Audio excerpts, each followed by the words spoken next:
You're listening to the Shifting Schools Podcast, episode 230. This episode is sponsored by Flexispot.com, the maker of ergonomic furniture. Check out their latest furniture and save $20 on their new E7 Pro Plus standing desk with height adjustability from 22 inches to 52 inches when you use the offer code SHIFTING20 at checkout. All right, welcome back to Shifting Schools. I'm here with my good friend and co-host, Trisha Friedman. Trisha, how are you today? I'm doing well. How are you, Jeff? How's the start to your week? It's been good. It's been good. The weather is holding on. Fingers crossed we get just a little bit more here in the Pacific Northwest of this beautiful weather. So that's been good. We just got off a call with Nancy, who's been a good friend of ours from the International School of Luxembourg. I'm going to apologize in advance to people who aren't international educators. She talks about the ECIS and the CIS and the TPC, and you're going to get a lot of acronyms that international educators, our international audience will know. But if you're not in that, you might need to go look some of those up. Just know they're all organizations. I think that's the easiest way to put it. They're all educational organizations that support international teachers. And I appreciate, Nancy talks about kind of the pivot that she made from being at one school for 31 years, which is remarkable in the world of international education, but the world of education full stop. And I love that we dig into how she prepared for that pivot, how some of the work that she's doing currently is connected to what she was doing, and also just what it means to really focus in deeply, profoundly on trust and how it is showing up or not showing up at your school. Yeah, it was a great conversation just about even, making pivots in being able to present, being able to be a leader. I love the conversation we had around trust, the conversation we had around even some of the protocols that you can download free over at Shifting Schools under our free resources. We've got a lot of protocols. And the thing I love is what we were talking about today. I kept thinking about those micro menus that you created, Trisha, that you can download for free over there.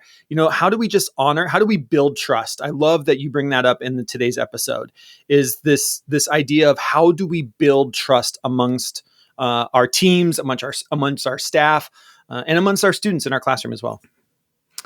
I can't say enough about how great of a leader Nancy is. So listeners, hope you enjoy this conversation with her. And I'll mention it comes up, the idea of really respecting and truly appreciating and valuing your audience. So listeners, we feel the same way about you. And we love hearing from listeners when they let us know of a topic they'd like us to explore more deeply on the podcast. So if there's something you would like to see us discuss, you can always reach out on social media at Shifting Schools or email info@shiftingschools.com. We love hearing from listeners. Yeah.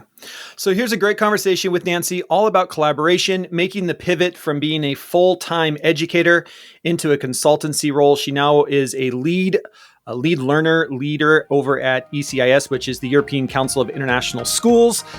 For those of you, just a great conversation with a good friend of ours, Nancy from Luxembourg. And with that, on with the show. All right, welcome back to another episode of Shifting Schools. So excited to be here today with Trisha and our good friend, Nancy. We're going to get into it here in just a second. But it's that back to school season. This will be coming out sometime in September when we're in the middle of it. I was just scrolling through Facebook today, which I don't do very often. My wife and I both were sitting there going, when was the last time you were in Facebook? And you're seeing everybody, with their kids holding their sign, first day of preschool and first day of 8th grade. And you're just like, oh my gosh, these kids grow up so fast. But for better or for worse, we are in it here in September, ready to go. And no better way than to kick this off than to have Nancy here. Nancy is a educational professional in every sense of the word. Nancy, thank you for joining us on Shifting Schools. Give us a little bit about your background, introduce yourself, and tell us a little bit about your history in education. Thank you. First of all, thank you both for letting me be here. I'm thrilled, thrilled, thrilled. Big fan of everything you do. So thank you for letting me be here. All right, a quick background. I don't want to bore people. So this is when people might want to go to the bathroom right now and say, oh, we don't want to hear a background. So please stay.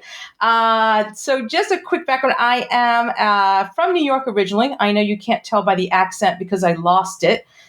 Originally a Brooklyn girl, and started teaching in New York public schools.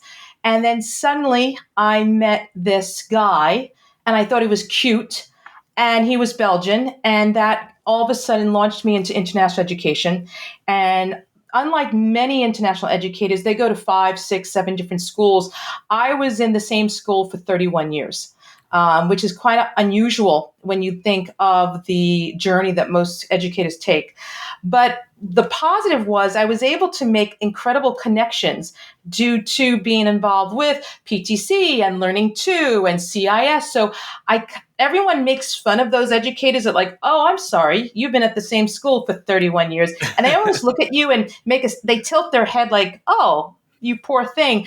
But I see it as a benefit because Luxembourg was my home, and I taught for 24 years. And then I was an assistant principal of teaching and learning. And then finally, I continued doing head of community relations, which was fabulous my last few years because it was only about sharing to parents why ISL is a school of choice. And here I am just talking about my kids and my family and how much I love it. So it's been an incredible, journey, I would say, in terms of just working with educators all over the world, which I've been really fortunate with. And with ISL, they've allowed me to do so many things. I was able to do a lot of PD. We used to do like 9 to 10 conferences a year on site. And my school was like, Nancy, just do it. I'm like, okay. And I would just bring people in. And that's how I met Jeff for the first time for Learning 2. All of a sudden they said, oh, for Learning 2, you have to have a restaurant. I'm like, we're not having a restaurant. We got a bus, and we brought everybody to my house. And I loved it. And then I was able to do the loft, which was really a silver lining of COVID in terms of connecting. And now, most recently, I retired. And this is when everyone says, Nancy, you're too young to retire. You look too young. Oh, why, thank you.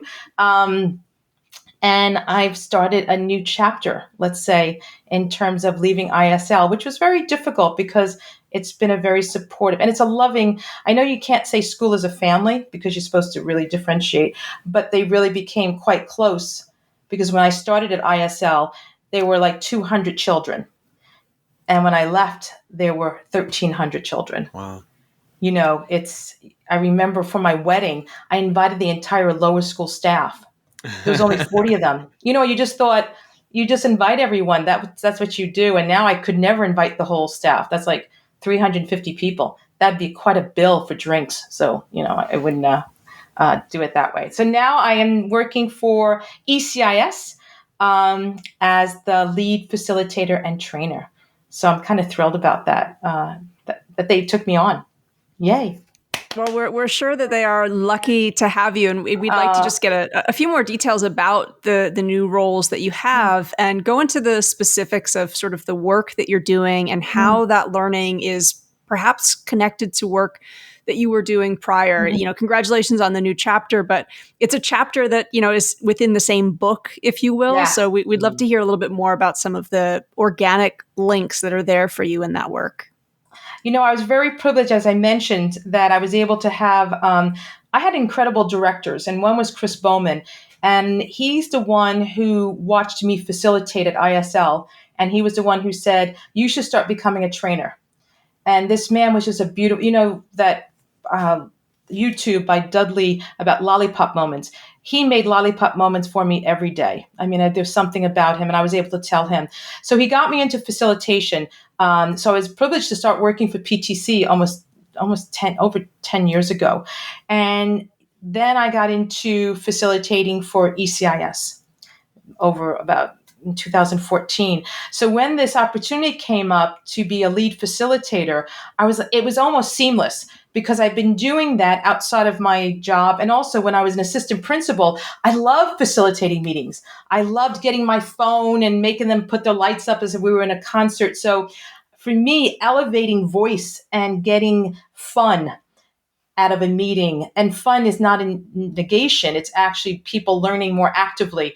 There's this great YouTube about, was it Volkswagen, and how they changed a staircase and an escalator, and more people went up the staircase because it was more fun and they got more engaged. That's what I love about facilitation, that you can make it more fun. So between working for PTC and then working for ECIS and then assistant principal, kind of the segue to being lead facilitator to me just was a natural next step. And I just love the idea of working even virtually. I love both and on site. So getting this offer to work for ECS, and also there's a new CEO, Cam, and I was very privileged. I had several offers after people knew I was retiring, but Cam just was somebody that her integrity and her sincerity as an individual resonated with me. I need someone with heart because I need someone that I can connect to as a person. And she was one that I knew, if she was, she is the leader, that's an organization I could support rather than another organization where maybe monetarily or maybe they were just this whatever. It wasn't really me.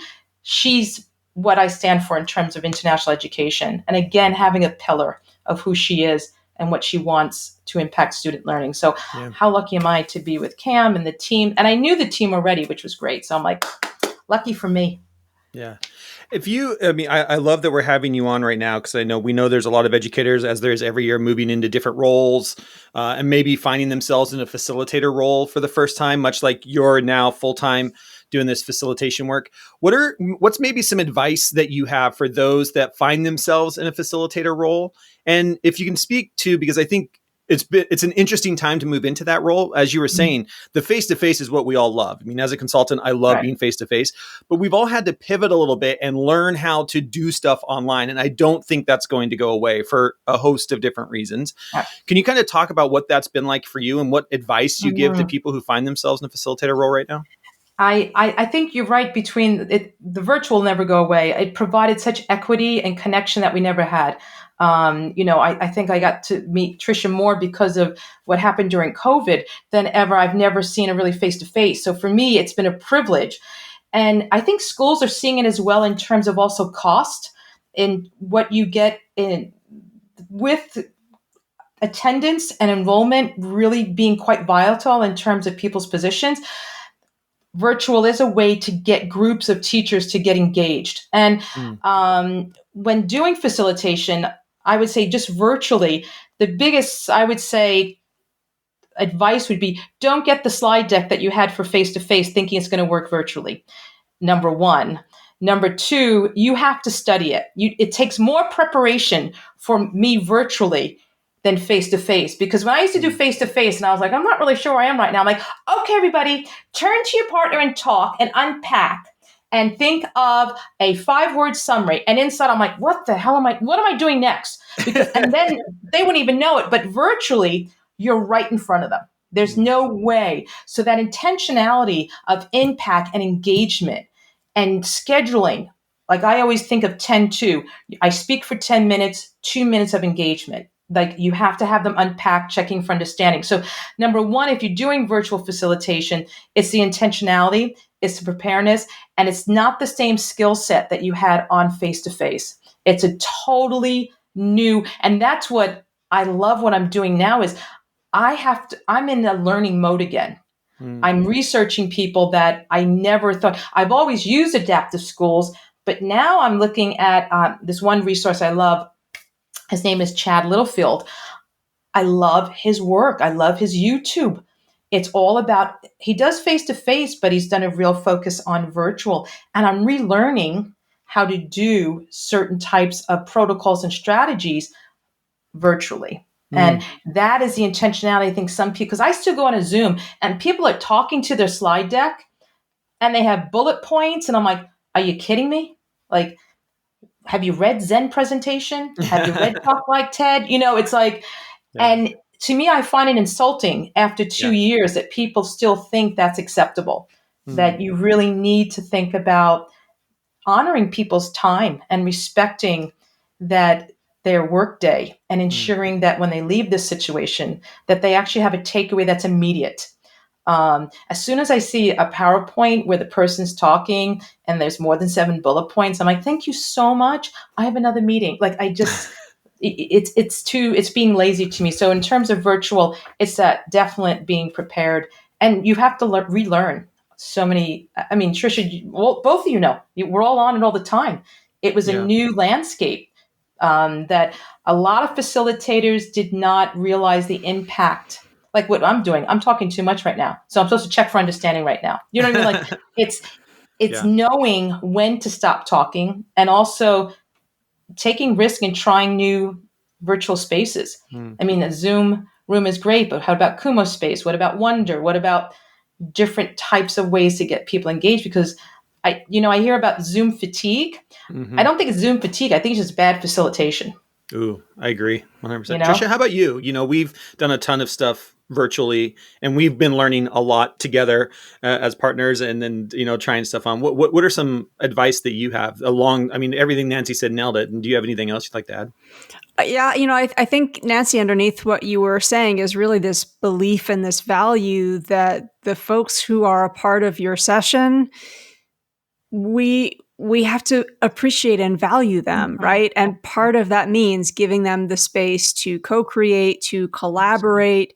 And I think, Jeff, you and I talk all the time about this idea of using silence as a thought partner, Absolutely. giving people some room to just reflect, collect their thoughts, almost, like move your eyes and your perspective away from the screen, Mhm. get into your own zone, and then maybe, a breakout room, or then be participating. But the pace of it, I feel like, needs to, or it's been, to me, maybe the learning has been, slow down. It is Mm. much better to have conversations at depth than to, like you were saying, Nancy, like get through what you think are your objectives. But part of the joy of professional learning, I think, is having just really, really great conversation and debate. But, we need time for that. You can't rush it. Absolutely. Well, it's Yeah. those connections. I mean, that's what Mm. I feel like it's what sometimes it's missing. When I see there's something's a webinar, sometimes I don't even want to engage. I don't need to be, or I put it on and I'm walking around the house, or I put it on my headphones and I Yeah. just listen. But Tricia, I totally agree. It's that collaboration, it's that connection. It's feeling like I'm being elevated in some way and honoring people's processing. When you look at international school teachers, look at their languages, their proficiencies. Their English might not be their best language. So are we honoring how we keep on saying how we differentiate for our students? Are we differentiating for those who are attending our session? So yes, let's shut the video off. Why don't we just, I love doing eye yoga, at the end of the session, let's just stop and bring a center to ourselves rather than saying, thank you so much, bye, and then Mm. click off. How do we bring everyone back to their center Mm. before they leave, and just respecting, them as learners, and to differentiate accordingly for that 1 hour session, which as I mentioned, some people take for granted the planning it takes for an hour session. Mm. Yeah, It's the I agree. intentionality. Yeah, the intentionality is huge. And I love, you can't just take your old slide deck and throw it into a virtual session and run with it and think it's going to work. It's a whole different way of presenting, and you have to remember that. I love that we're headed down this track, because one of the things that you do a lot of lead learning on is around this idea of collaboration. Mhm. And I don't think it gets enough talk. I don't think we talk about it enough in education, because we just assume that educators know how to collaborate. You all just became, hey, congratulations, you're the new fourth grade team. You all know how to collaborate. Just go do it. And what I love is that a lot of the work that you do is around supporting schools, supporting teams Absolutely. in this idea around collaboration. Can you kind of talk to that? And what are some things that you're seeing, and why is that such a passion of yours? I think I've been so fortunate that I, even working with the staff, that number one, I've seen the power of when you get, Kath Murdoch uses this word, which is called the collaboration hum. Hmm. That when the collaboration is working, there's a certain hum in the room.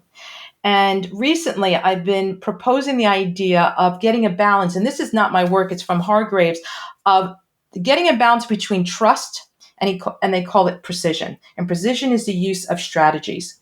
So the example that they say is when you have a team that has low trust and low precision, that means they don't use any strategies, norms, or protocols. There's no collaboration.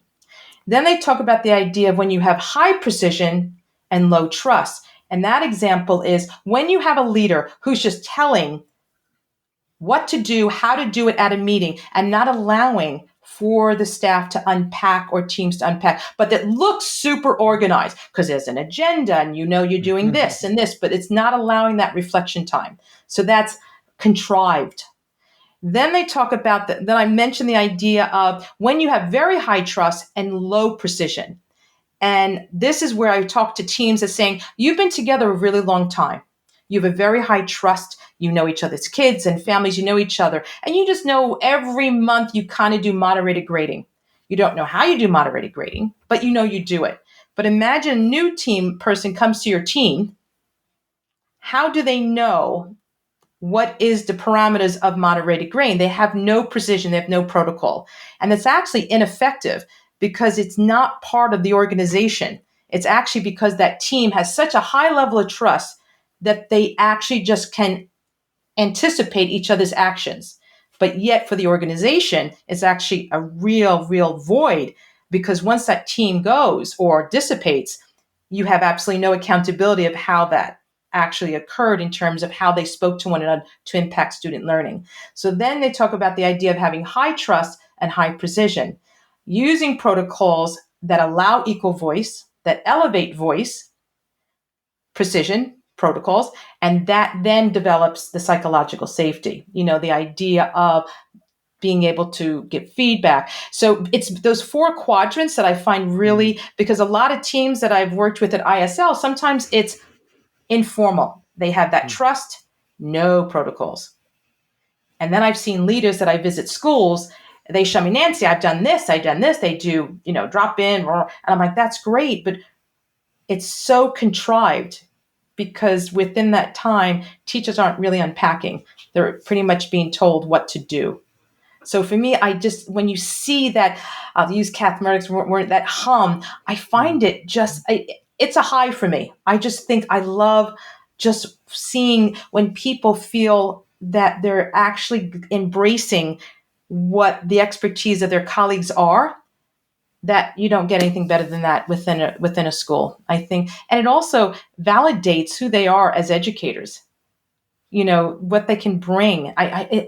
There's no other word for it. I just find it, I'm so fortunate to be able to work with educators that embrace that type of collaboration. And those who don't, when they see the power of it, when they go to another school, they miss it. They realize, oh, I had it, the structures, the protocols that allowed me to develop that psychological safety. So I just think but again, it goes down to intentionality. It's planning. When a leader shows up late for a meeting and they don't have the meeting agendas, inclusion activities, it's a shame because many leaders think inclusion activities has to be like a kumbaya moment. Hey, let's do bingo. And I'm like, no, that's not an inclusion activity. Inclusion activity has a learning outcome related to where you want the team to develop. It's not like, okay, let's color, it's not the same. So yes, so I just think what we have in international schools, the expertise, I feel like we should use any platform to keep on elevating those voices. It's a privilege. It really is. I'm so glad to hear you mention that and the significance of trust, Nancy. And this is a little bit of shameless shifting schools promotion here, but we actually do have a free guide called Taking Time for Trust in our resource library. And we've been trying to do more. Anybody who's following us on social will see some of our prompts that are looking to get into that balance, like you were talking about, of thinking about trust and thinking about how authentic it is versus how much we're assuming that there is trust. So, I'm thinking even recently we have a 4 corners prompt that asks people, which of the corners most closely resonates with what your experience has been with debate? Because, we've all been in those settings or those meetings where it's like, okay, let's debate this idea. But as you were saying, Nancy, not every school has a culture of collaboration. And there might be some folks who are new to that school. They're sitting there and they're thinking, I'm not going to say anything because the last time I debated an idea with, somebody who was the school leader, I was snubbed later on, or, I was, sort of told that my idea wasn't relevant right then. So again, just digging into those different experiences and learning more about, what's been your experience as an educator is going to shape the way that you approach teaming. And I just think we've got to make more time and more space to have those discussions. No. There was a recent blog in Edutopia. It was February. I only know because I just read it, 2022. And it talked about how we could talk about relationships and trust are so essential to effective schooling, but yet leaders rarely get direct instruction on how to develop trust. They assume that once you get the leadership title, it's just a natural thing. But there is no really, and I don't like the word direct instruction, but really just saying, what are you doing to ensure that you are modeling the behaviors? There's so many trust models out there, just pick one, but stick to it. You know what I mean? But right now it's that void that you find some educators leaving schools because of it. It's that culture. Well, and I agree with you. I think there's this inherent thing, and I don't know if it's just in schools, but I mean, we all work in schools, but there is this kind of we just believe that once you become a leader, like you got your first principal job, great. You know how to lead, you know how to effectively run a staff meeting, or we know we have a lot of technology and instructional coaches that listen to the podcast, and all of a sudden you get your first instructional coaching position and it's okay. Now you know how to coach because you've been given the position. You just know how to, and coaching peers is a completely different and learning to collaborate and running protocols, completely different skill set than being a peer in the classroom and being a classroom teacher, with your group. But I just think we do such a disservice a lot of times just believing that, you've got this position, you must know how to do this. And then we find out that you don't, and things don't work well at those schools. Even for me today, I have a book, I'm not even going to show you, that I'm constantly trying to learn new approaches that allows different voices to be heard. And for me, I enjoy that. It's almost like research. I know I have to read this book. I know I have to read this book. Anytime Trisha, if somebody mentions a book, I'm like, okay, I have to read this. It's that constant, I don't have enough time to read everything that I want to, but at least there's a desire to. What's disappointing is when you have certain leaders, like you said, Jeff, that just think, I have this position, I can just walk into a meeting. Yeah.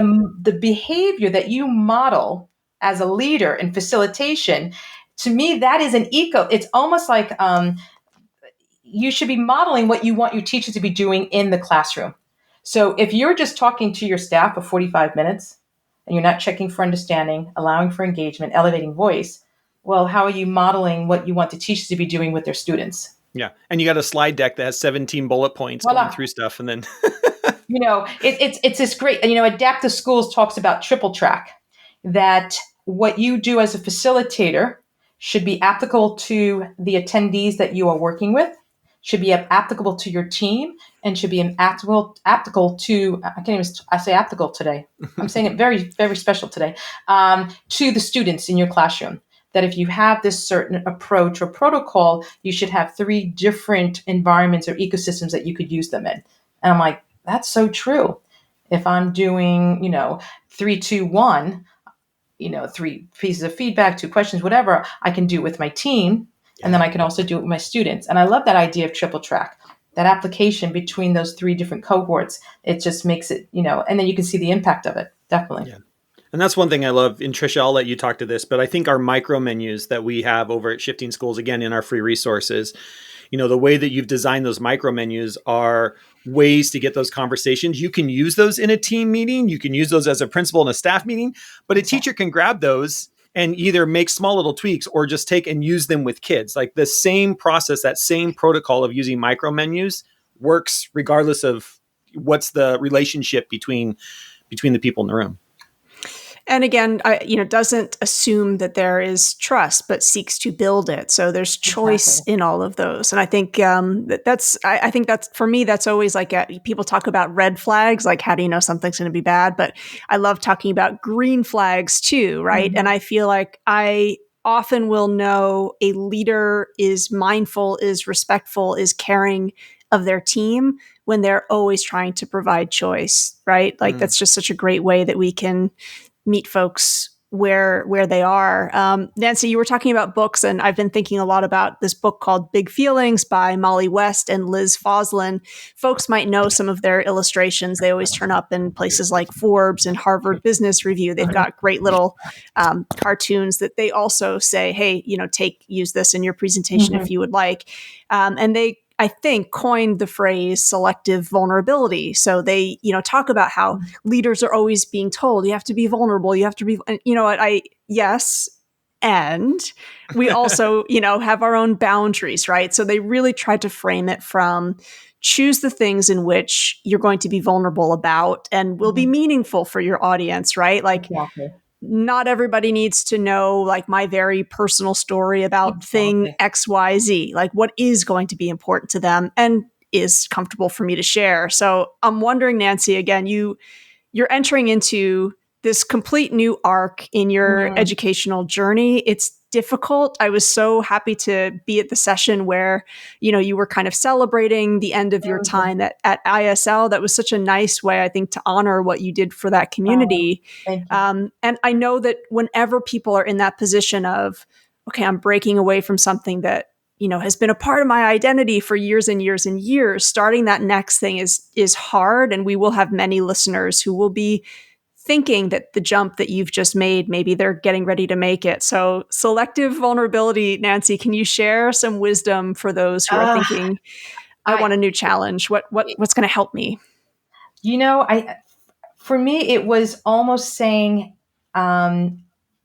was it the right time? Because I didn't have to retire officially, because in Luxembourg, you retire after 40 years. So I actually had my 40 years of service. And then I thought, I'm 58. Do I really want to stop? Then I knew I couldn't stop because I'd drive my husband crazy, and I'd be like, okay, what do you want to do? So I knew I wanted to do something. The change for me was more or less looking at knowing that if I was going to do such a transition, I had to have certain things in my life in place. So I knew that I had to, first of all, I couldn't just leave ISL with nothing going into.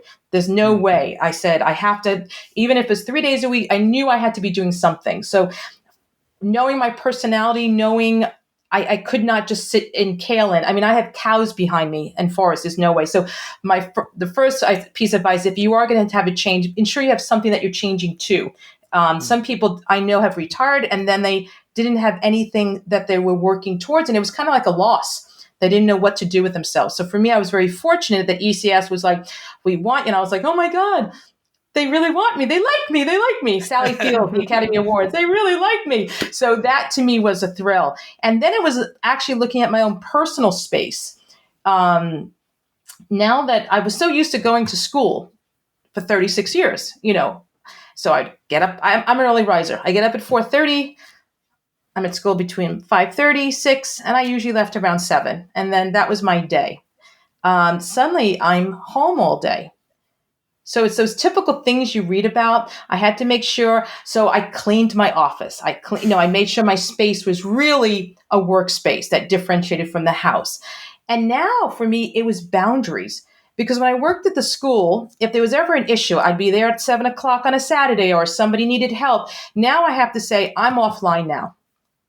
And with ISL, I loved it, but it was always, I have to admit, it was always ISL. I was always worried that everything was okay with the staff. And now I have to take a step back and make sure there's a balance for me, because suddenly you could be online for 15 hours.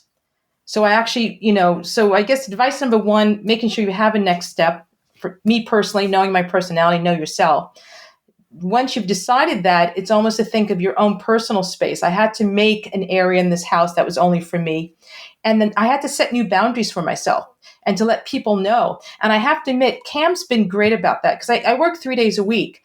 And Cam's like, you are off on Friday. You should not be answering emails. So my first time I was answering emails, she's like, you're off.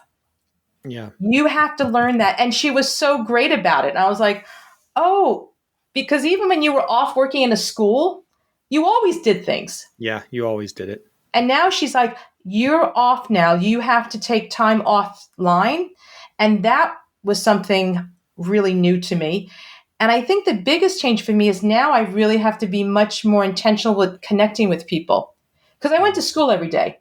So you would always say, hey, let's get together on Friday for a drink. Now I don't see anybody for the whole day. So I really have to be like, oh, planning this, making sure when people invite me, I respond. That's very different for me because I'm so used to just, and most people know I don't go out. I don't like bars. I like to be in bed early. Like I'm the biggest like yoga pants lady you'll ever see. And people think, Nancy, you're so wild. You're so loud. I'm like, no. Once I'm home, I hate going out. So now I really have to think someone invited me out. I really have to push myself to go out because otherwise I'm alone. And I really have to think of those relationships and making those connections much more than I did working at a school. So I don't know if there was advice in there. I think I babbled for a bit, but it's just the idea of rethinking your space, how you connect with people, and also putting yourself, especially on virtual, anybody who's working virtually, to stop and get offline.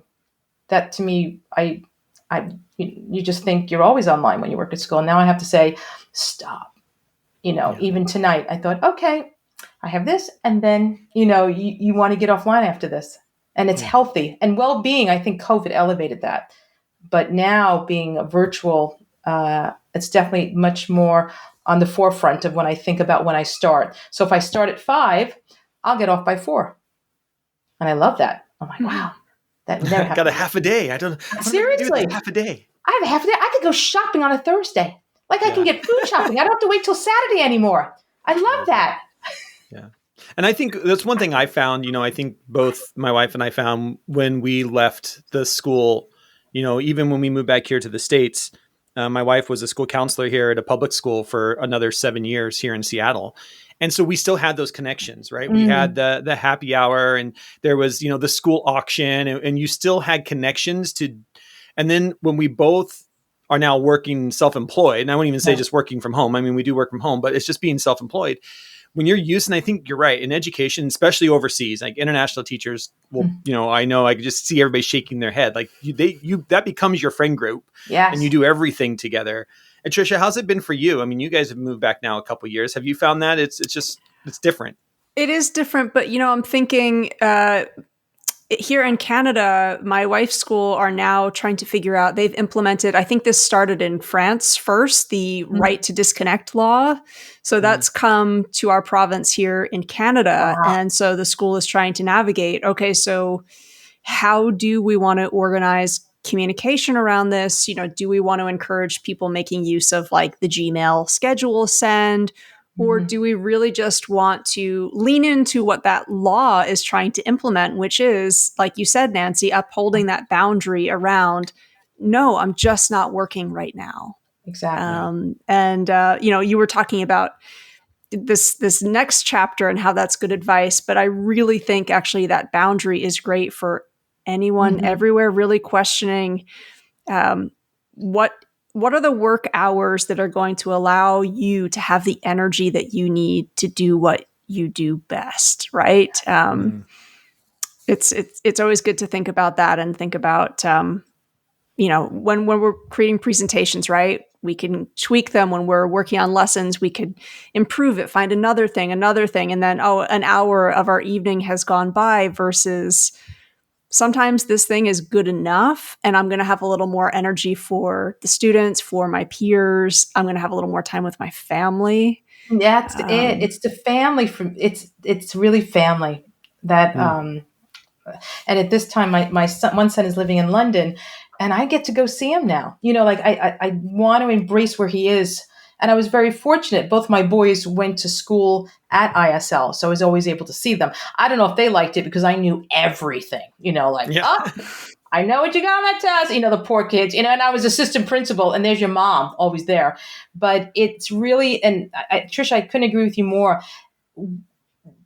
We talk about how COVID was going to change us, and I'm hoping that most schools did not go back to the same routine. Sadly, I think many of us did. We're still looking at exams. We're still looking at everything we said we would change. I don't know if it really has.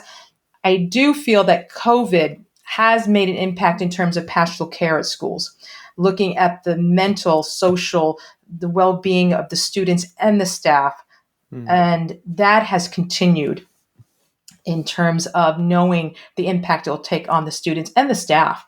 And that has to continue. It can't be one of these initiatives that we're just saying, okay, it's the right thing to do, or this is what we should be doing. It's really something that I've taken to heart, and which I never did. I would work, like I said, 11 hours at school, and I'd be like, that's normal. I'm like, no. And now I'm like, don't work on Friday. Love this. Yeah. Nancy, it's always so great to get a chance to catch up with you and talk. If people want to reach out to learn more about you, to maybe have you come in and do some facilitation around collaboration in their schools, what's the best way for people to reach out? They can definitely connect with me on Twitter. I'm Nancy in Lux1. Also on the ECIS website. I know what's great is with COVID somewhat not really, well, hope dissipating. I'm visiting schools. I just went to Saigon South, which I love. I'm going to other schools that are finally saying, oh, we can have somebody come. So that's been a real thrill. So definitely the ECIS website, and then my Twitter if you want to reach out, because we have a lot of things coming up. And I'll be working with John Micton again. So we have a big surprise coming up with John, who I adore. Awesome. And just some other things. We're going to start some book clubs, and I'm doing a lot of middle leaders, which I love middle leadership. I think they are the change agents. We have to get that out there. I do cafes, which is so much fun. It's just building their PLN and just getting them together is, to me, a thrill. So there's quite a bit coming up. So I'm really happy that ECS is supporting me and allowing me to just do workshops. And they appreciate my style, which I kind of like. So I don't have to get too quiet or something. Well, I have a prediction I'm going to make. And yes. Nancy, I don't know if it's already been on like your back burner, but Jeff, listeners, I feel like you will hear it here first. I predict the next time we're interviewing Nancy on the podcast is to talk to her about a new book that she'll have coming out. I see that in the future. I see that in the future. Yeah. And I will just say, as we're getting ready to wrap this up and get out of here today, I've learned so much from watching Nancy facilitate meetings, facilitate conversations. There were times when I was working, because I worked for, I don't know what it was, 5 years with the International School of Luxembourg, 3 years for the International School of Luxembourg. But there were so many times where I was in meetings where Nancy was running the meetings and I'm scribbling down notes like, oh, that is so good. The way she set that up, like as a facilitator, I learned so much just watching other people facilitate. And Nancy, you're so good at it. And so just, if you get an opportunity to hear Nancy, to bring her into your school, to be a part of anything that she's doing online, it really is. You get so much, not just from the learning that she's putting out there, but also just the way that she structures it. I mean, I learned as much, being a consultant and presenter myself, I'm constantly looking at that side of things as well. Like, I love that. I love the way you set that up and transitioned into that. So Nancy, appreciate everything you do. And all the learning that you've done for me personally as well. So appreciate it. Well, you guys are both fabulous. And I'm going to do a plug for you guys. Your protocols that are free people should be downloading all of them in terms of, you're talking about elevating voice. So thank you for this opportunity and what you're doing. I mean, on Twitter, people, you are rock stars. So thank you both. I just feel like, this is what I love about international schools, and things like this. So thank you both for this time. You're so kind. Thank you, Nancy.